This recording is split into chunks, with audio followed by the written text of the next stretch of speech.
Hey guys, Hector from the 𝗿𝗏𝘁𝗿𝗀𝗀 Kettlebell Club. Just going to show 4 shoulder packing drills that we use to help if you have a hard time packing the shoulders at the top of the swing and at the bottom of the deadlift. We're going to show you a couple of shoulder packing drills that we use. Some of these you may have seen before, some of these may not.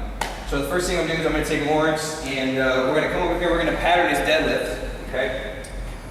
And we're going to do it, we've seen the one where we place the 𝗷 on the back here and we keep those 3 points in contact and then we hinge back and we look for the wall. Okay, so we're going to skip that one for now. So what we're going to do is we're going to take the 𝗷 and we're going to place it behind his back and the crooks of his elbows. Okay? So if once we're going to turn to the side here, you can see how it forces the shoulders to come back and down, and it forces him to have a big chest here. So it's pretty much impossible for him to try to slouch. Go try to slouch.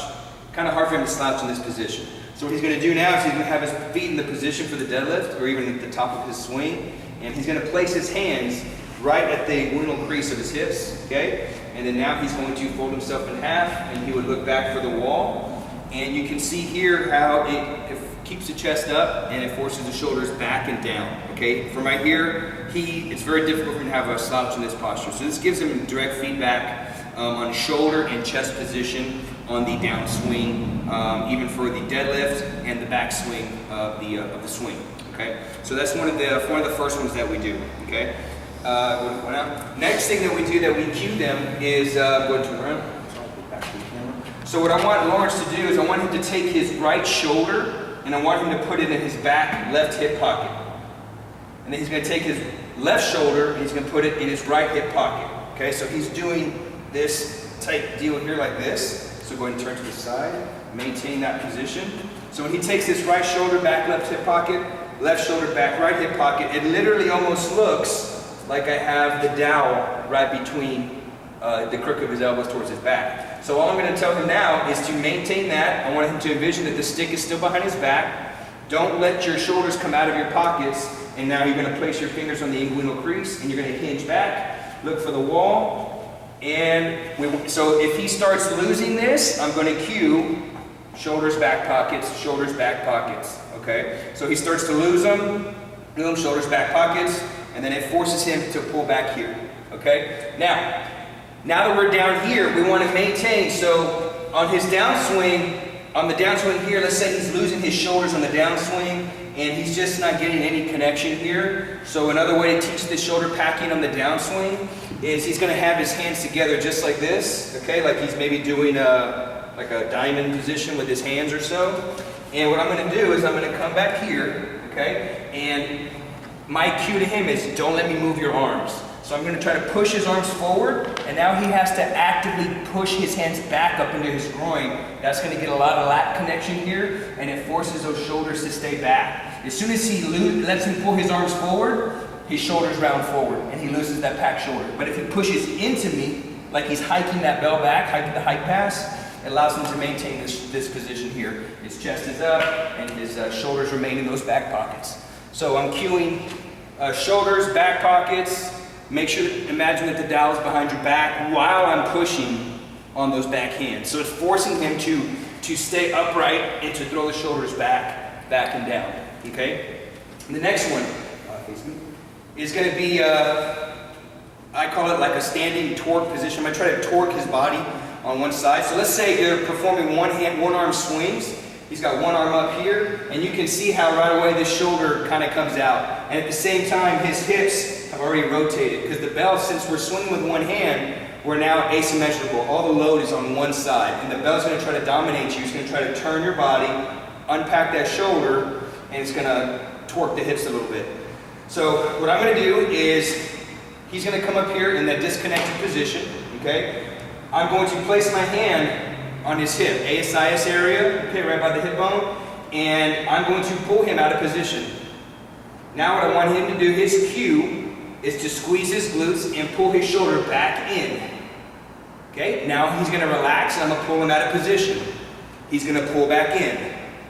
I pull him out of position, he's going to pull back in. Now my cue here is don't let me move you. I'm going to try to torque him. I'm pushing on the hip, and I'm pulling here, and now he has to remain tight. That shoulder has to stay packed back and down here. Okay? And you can do the same thing for both sides. I pull him out, he squeezes the glutes and he pulls the shoulder back in. I pull him out, he pulls it back in. Boom. Now, don't let me move. Boom. Now he's got to keep the glutes tight, abs have to be in, and everything's down here. So this will help when they're losing that and they're getting that disconnect from the shoulder at the top of the swing. They're getting the rotation from the hip and they're here. So now they have to lock everything in at the top of the swing. And the last one is from the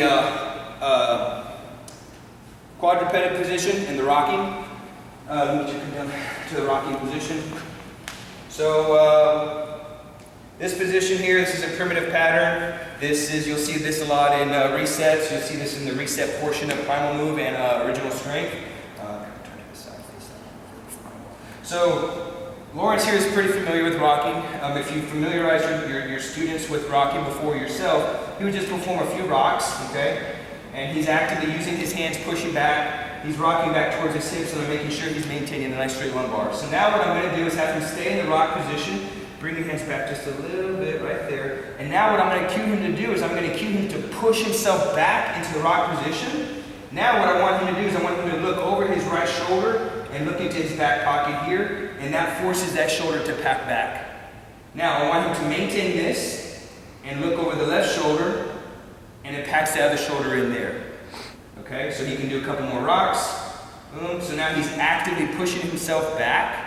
Okay, so as soon as he sits in the rock position, I'm going to have him look over towards his pocket, over his shoulder, and that, you feel the lat cramping up? So this is going to make his lat cramp right away. Okay, and it's going to make that connection from, it makes that connection from lat to pec. So pec, lat, those kind of come together there, up into the shoulder area. So that is, as soon as he looks over the shoulder, boom, it packs the shoulder back right away. Okay, so now we're teaching that behavior there. And it's going to make him or her feel that lat connection. And then also as he's pushing and he's looking over the shoulder, he'll feel the pec fire up here, and he'll also feel the lat kick in on both sides.